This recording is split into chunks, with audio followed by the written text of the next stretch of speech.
पाकिस्तान जिंदाबाद। मुआज़िज़ दोस्तों, आज हम एक ऐसी दिलचस्प और जबरदस्त हकीकत पर बात करेंगे जिसका ताल्लुक दो मशहूर लड़ाका तैयारों से है जिनके नाम दुनिया भर में मशहूर हैं। एक तरफ है फ्रांस का तैयार करदा राफेल जो भारत के पास है, और दूसरी तरफ है पाकिस्तान और चीन का फखर JF-17 थंडर। आपने इन दोनों के बारे में खबरों में, यूट्यूब वीडियोस में और सोशल मीडिया पर बहुत कुछ सुना होगा, क्योंकि भारत में जब राफेल आया तो मीडिया ने इसे गेम चेंजर कहा, और पाकिस्तान में जब JF-17 थंडर ने नई कामयाबियां हासिल की तो लोग इसे अपनी फौज की शान कहने लगे। लेकिन सवाल यह है कि ये दोनों तैयारे कितने ताकतवर हैं, कौन सा तैयारा ज्यादा अच्छा है, अगर दोनों का आमने सामने मुकाबला हो जाए तो कौन जीतेगा, और सबसे अहम बात, इन तैयारों का अपने अपने मुल्क की हिफाजत में किरदार क्या है। तो आज की इस तफसीली वीडियो में हम इन तैयारों की तारीख, ताकत, कमजोरी, हथियार, रफ्तार, कीमत और यहाँ तक कि इनके राजों तक पहुँचने की कोशिश करेंगे। आपसे इतनी सी गुजारिश है कि वीडियो को समझने के लिए इसको आखिर तक जरूर देखिएगा और अपने दोस्तों के साथ भी शेयर जरूर कीजिएगा। तो दोस्तों, सबसे पहले हम राफेल की बात कर लेते हैं। राफेल का डिजाइन बहुत एरोडायनामिक है, यानी ये कम से कम रेजिस्टेंस के साथ ज्यादा से ज्यादा रफ्तार पकड़ सकता है। इसके परों की शक्ल डेल्टा विंग जैसी है और ये शक्ल इसे डॉग फाइट में जबरदस्त फुर्ती देती है। मतलब ये कि अगर आसमान पर लड़ाई हो रही हो और दुश्मन जहाज राफेल को पकड़ने की कोशिश करे तो उसे नाकामी का सामना होगा, क्योंकि राफेल हवा में मुड़ने, पलटने और गायब होने में माहिर है। राफेल का साइज दरमियाना है, न बहुत बड़ा न बहुत छोटा, और ये तकरीबन हर किस्म के मिशन के लिए मौजूद है। इसका वजन तकरीबन 10 टन खाली हालत में होता है, लेकिन जब इसमें ईंधन, हथियार और दीगर सामान भरा जाता है तो जाहिर है कि ये और भी भारी हो जाता है। इसके 2 इंजन होते हैं जो इसे जबरदस्त ताकत देते हैं और इसे सुपरसोनिक स्पीड यानी आवाज की रफ्तार से भी ज्यादा पर उड़ने की ताकत देते हैं। यानी कि राफेल वो काम कर सकता है जो आम जहाज सिर्फ ख्वाबों में करते हैं। राफेल की नोज यानी सामने वाली नोक थोड़ी नीचे की तरफ झुकी होती है और ये छोटी सी बात बहुत बड़ा फर्क डालती है। इसकी वजह से पायलट को नीचे की तरफ देखने में आसानी रहती है, खास तौर पर जब वो जमीन पर किसी हदफ को निशाना बना रहा हो या लैंडिंग कर रहा हो। इसके कॉकपिट में एक ही पायलट होता है, लेकिन 2 सीट वाला वेरिएंट भी मौजूद है जो ट्रेनिंग या खसूसी मिशंस के लिए इस्तेमाल होता है।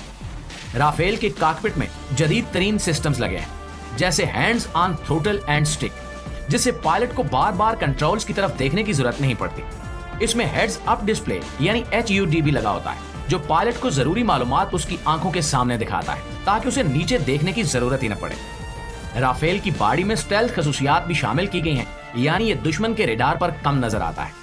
इसकी बॉडी के किनारे खास जावियों पर बनाए गए हैं ताकि रेडार की लहरें इस पर लगकर वापस न जाएं। इसके अलावा इसमें कंपोजिट मटेरियल्स इस्तेमाल किए गए हैं जो इसे हल्का और मजबूत बनाते हैं। राफेल में इन फ्लाइट रिफ्यूलिंग का सिस्टम भी है, जिसकी वजह से ये बहुत लंबी दूरी तक बगैर जमीन पर उतरे उड़ सकता है। इसके साथ साथ ये कैरियर कैपेबल भी है, यानी ये समुद्री जहाजों से भी उड़ान भर सकता है, जो बहुत कम लड़ाका तैयारों की खसूसियत होती है। प्यारे दोस्तों, अगर इस शैतानी तैयारे की स्पीड की बात की जाए तो राफेल के 2 इंजन हैं जो इसे तकरीबन आवाज की रफ्तार से 2 गुना रफ्तार देते हैं। इसका मतलब यह है कि राफेल 2222 किलोमीटर फी घंटा की रफ्तार से उड़ सकता है। इसमें सुपर क्रूज की सलाहियत भी है, यानी ये बगैर आफ्टर बर्नर के भी आवाज से तेज जा सकता है, जो ईंधन बचाने में मदद देता है और ज्यादा देर तक उड़ने की ताकत देता है। इसकी मैक्सिमम रेंज तकरीबन 7000 किलोमीटर है, और अगर ये दौरान परवाज ईंधन भरे तो और भी आगे जा सकता है। राफेल का डिजाइन सिर्फ रफ्तार और खूबसूरती के लिए नहीं बल्कि हिफाजत के लिए भी बेहतरीन है। इसमें फ्लाई बाय वायर सिस्टम होता है जो पायलट की छोटी मोटी मूवमेंट्स को समझकर जहाज को मुतवाजन रखता है। इसकी वजह से पायलट को मेहनत कम करनी पड़ती है और वो ज्यादा आसानी से मिशन पर फोकस कर सकता है। इसका कॉकपिट भी ऐसे बनाया गया है कि पायलट को लंबे मिशन में भी थकावट ना हो। राफेल में जदीद तरीन इलेक्ट्रॉनिक्स और एवियोनिक्स लगे हैं जो एक वक्त में कई आदाफ को लाक कर सकता है और दुश्मन के तैयारों, मिसाइलों और जमीनी आदाफ पर नजर रख सकता है। इसमें स्पेक्ट्रा वारफेयर सिस्टम भी है जो दुश्मन के रेडार और मिसाइलों को नाकाम बनाने में मदद देता है। इसका मतलब है कि राफेल न सिर्फ खुद को बचा सकता है बल्कि दुश्मन के सिस्टम्स को भी बेकार कर सकता है। राफेल की सलाहियत सिर्फ हवाई जंग तक महदूद नहीं है, ये जमीन पर भी जबरदस्त हमले कर सकता है। इसमें मुख्तलिफ किस्म के बम और मिसाइल ले जाए जा सकते हैं, जैसे स्कैल्प क्रूज मिसाइल जो बहुत दूर तक मार कर सकता है, और मेट्योर मिसाइल जो हवाई जंग में जबरदस्त पावर दिखाता है। इसके अलावा ये न्यूक्लियर वारहेड ले जाने की सलाहियत भी रखता है जो इसे एक स्ट्रेटेजिक हथियार बनाता है। पायलट के लिए राफेल एक ख्वाब जैसा जहाज है। जो पायलट राफेल उड़ाता है वो कहता है कि ये जहाज ना सिर्फ मिशन पूरा करता है बल्कि पायलट को मजा भी देता है। लिहाजा अगर मजबूरी तौर पर देखा जाए तो राफेल सिर्फ एक फाइटर जेट नहीं बल्कि एक मुकम्मल जंगी मशीन है। ये ना सिर्फ अपने पायलट को महफूज रखता है बल्कि दुश्मन पर ऐसा हमला करता है कि वो संभल ही नहीं पाता। प्यारे दोस्तों, अब बात करते हैं JF-17 थंडर की। ये त्यारा पाकिस्तान और चीन की मुश्तरका मेहनत का नतीजा है जिसने पाकिस्तान की फिजाइया को एक नई ताकत बख्शी है। JF-17 का डिजाइन बहुत समझदारी से बनाया गया है, सादा, मजबूत और कम लागत में ज्यादा फायदा देने वाला। इसका डिजाइन भी एरोडायनामिक है, यानी ये हवा में आसानी से हरकत कर सकता है और इसकी बॉडी हवा की रुकावट को कम करती है, जिससे ये तेज रफ्तारी हासिल कर सकता है।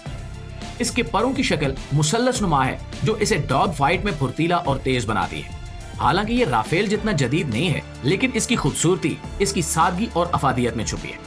JF-17 का साइज दरमियाना है और इसका वजन खाली हालत में तकरीबन 6.5 टन होता है, जो कि राफेल से कम है और यही इसे हल्का फुल्का और ज्यादा मोबाइल बनाता है। इसमें एक इंजन होता है जो रूस ने बनाया है और ये इंजन अपनी क्लास के हिसाब से काफी जबरदस्त है और JF-17 को सुपरसोनिक स्पीड के करीब ले जाता है। JF-17 की ज्यादा से ज्यादा रफ्तार तकरीबन 1960 किलोमीटर फी घंटा है, जो पाकिस्तान जैसे मुल्क के लिए एक बड़ी कामयाबी है क्योंकि इसकी लागत कम है और कारकर्दगी आला। JF-17 की नोज सीधी और पतली होती है और इसके कॉकपिट में एक ही पायलट बैठता है। कॉकपिट में जदीद तरीन सिस्टम्स लगाए गए हैं ताकि पायलट आसानी से कंट्रोल संभाल सके और मिशन पर फोकस रख सके। इसका कॉकपिट आरामदेह बनाया गया है ताकि लंबे मिशंस में पायलट को थकन महसूस ना हो, यानी अगर किसी मिशन के बाद इसे ठीक करने की जरूरत पड़े तो ज्यादा वक्त और खर्च ना लगे। यही वजह है कि पाकिस्तान में इसे बहुत पसंद किया जाता है क्योंकि ये महदूद बजट में बेहतरीन नताज दे सकता है। इसमें ऐसे सेंसर्स और रेडार लगे हैं जो दुश्मन के जहाजों और मिसाइलों को जल्दी पकड़ सकते हैं और ये जदीद अपग्रेडेशन के बाद मजीद बेहतर हो गया है। JF-17 में जदीद तरीन हथियारों की फिटिंग की गई है। ये एयर टू एयर और एयर टू ग्राउंड मिशंस दोनों के लिए इस्तेमाल किया जा सकता है। इसमें मुख्तलिफ किस्म के मिसाइल और बम नस्ब किए जाते हैं और ये जदीद तरीन मिसाइल भी ले जा सकता है जिससे ये दुश्मन को देखे बगैर भी निशाना बना सकता है। इसमें AESA रेडार के साथ साथ इलेक्ट्रॉनिक वारफेयर सिस्टम्स भी लगाए जा रहे हैं जो इसे मजीद ताकतवर बनाते हैं। JF-17 में इन फ्लाइट रिफ्यूलिंग का ऑप्शन भी मौजूद है जिससे ये दौरान परवाज ईंधन हासिल कर सकता है और अपनी रेंज बढ़ा सकता है। इसकी मौजूदा रेंज तकरीबन 2037 किलोमीटर है, जो पाकिस्तान जैसे मुल्क के दिफा के लिए काफी है। खास तौर पर जब हम देखें कि पाकिस्तान का जोग्राफिया भारत और अफगानिस्तान जैसे हमसाया ममालिक के साथ काफी हसास है। JF-17 थंडर के कई वेरिएंट मौजूद हैं। पहला वेरिएंट था ब्लॉक 1, फिर ब्लॉक 2 आया और अब ब्लॉक 3 भी लॉन्च हो चुका है जो कि राफेल के करीब पहुंच चुका है और अपनी जदीद खसूसियात की वजह से ब्लॉक 3 में AESA radar, helmet mounted display, जदीद BBR मिसाइल और बेहतर इलेक्ट्रॉनिक वारफेयर सिस्टम शामिल किए गए। इसके साथ साथ ब्लॉक 3 की कॉकपिट में जदीद स्क्रीनें और सेंसर्स भी लगाए गए ताकि पायलट को ज्यादा मालूमात जल्दी दस्तयाब हो। JF-17 थंडर की एक खास बात यह है कि ये पाकिस्तान एरोनॉटिकल कॉम्प्लेक्स यानी PAC में तैयार होता है, यानी पाकिस्तान अब खुद अपना फाइटर जेट बनाने की सलाहियत रखता है और ये बात पाकिस्तान के लिए फख्र की अलामत है क्योंकि इससे न सिर्फ दिफा मजबूत हुआ बल्कि मुल्क की इंडस्ट्री को भी सहारा मिला। JF-17 थंडर न सिर्फ पाकिस्तान में बल्कि दूसरे ममालिक में भी पसंद किया जा रहा है। म्यांमार और नाइजीरिया ने इसे खरीदा है और मजीद ममालिक की दिलचस्पी भी बढ़ रही है क्योंकि ये कम कीमत मगर जदीद त्यारा है। अगर हम आलमी सतह पर देखें तो JF-17 ने अपना एक अलग मकाम बनाया है और ये तरक्की पजीर ममालिक के लिए बेहतरीन ऑप्शन के तौर पर सामने आया है। JF-17 थंडर के पायलट्स इसकी तारीफ करते हैं कि ये एक आसानी से उड़ने वाला मजबूत और लचकदार फाइटर जेट है। ये जहाज अपनी सादगी में ही खूबसूरती रखता है और मैदान जंग में एक जबरदस्त खिलाड़ी साबित होता है। पाकिस्तान में इसे न सिर्फ एक फौजी ताकत के तौर पर देखा जाता है बल्कि कौम की उम्मीद के तौर पर भी समझा जाता है। JF-17 का जदीद डिजाइन और मुसलसल अपग्रेड इस बात की अलामत है कि पाकिस्तान दिफा में खुद कफील बनने की जानिब बढ़ रहा है। यह त्यारा हर मौसम में परवाज कर सकता है, चाहे बारिश हो, धुंध हो या शदीद गर्मी, और ये दिन रात काम कर सकता है। इसमें जदीद नेविगेशन सिस्टम, कम्युनिकेशन सिस्टम्स और इलेक्ट्रॉनिक वारफेयर सिस्टम शामिल हैं जो इसे एक मुकम्मल जंगी मशीन बना देते हैं। आखिर में अगर हम कहें कि JF-17 थंडर सिर्फ एक फाइटर जेट नहीं बल्कि पाकिस्तान की मेहनत, लगन और जज्बे की अलामत है, ये एक ऐसा त्यारा है जो कम लागत में ज्यादा फायदा देता है और अपने पायलट को न सिर्फ तहफ़्फ़ुज़ देता है बल्कि इन्हें दुश्मन पर बर्तरी भी फराहम करता है, तो ये कहना हरगिज गलत नहीं होगा। JF-17 पाकिस्तान के दिफा की रीढ़ की हड्डी बन चुका है और आने वाले वक्त में ये मजीद मजबूत होता जाएगा।